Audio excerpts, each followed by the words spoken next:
আসসালামু আলাইকুম প্রিয় ভিউয়ার্স, আমরা যারা এখনও ল্যাপেবল কম্বল দিয়ে গায়ে শুয়ে আছি তারা দেখেন ভিডিওটা, যে আমাদের কৃষক ভাই যারা তারা কিন্তু এখনও শুয়ে থাকে নাই এবং সকাল সকাল তারা মাঠে চড়ে আসছে ধান লোয়ার জন্য।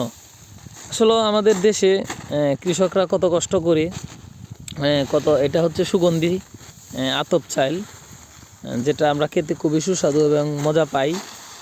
দেখেন আমার একজন প্রিয় বড় ভাই কালাম ভাই, ওনার জায়গাটা উনি লাগিয়েছিল আতপ চাল। এবার ফলন ভালো হয় নাই, তাদের মনে অনেক দুঃখ বেদনা, কারণ পানিতে তলিয়ে নিয়েছিল দুইবার করে লাগানোর পরে কিছু দান হয়েছে। তাই এখন আমি আমার প্রিয় বড় ভাই কালাম ভাইয়ের মুখ থেকে কিছু শুনবো, যে তারা আসলে কতটুকু এই হৃদয় ভাঙ্গা মন নিয়ে এই ধানগুলো লইতেছে। এই ক্ষেতে অনেক ধান বেশি হওয়ার কথা ছিল। ভাই কিছু বলেন। না ভাই, করতে কিছু নাই, আসলে দান করছিলাম আপনার দুইবার, হয় না খাইছে তো দান বেশি সুবিধা হয়েছে না। নাহলে আপনার যেগুলো আছে না, এই যে দেখতেছেন, এগুলি কিন্তু আপনার আরও অনেক সুন্দর দেখা যেত, আরও অনেক সরকারি অনেক লম্বা থাকতো।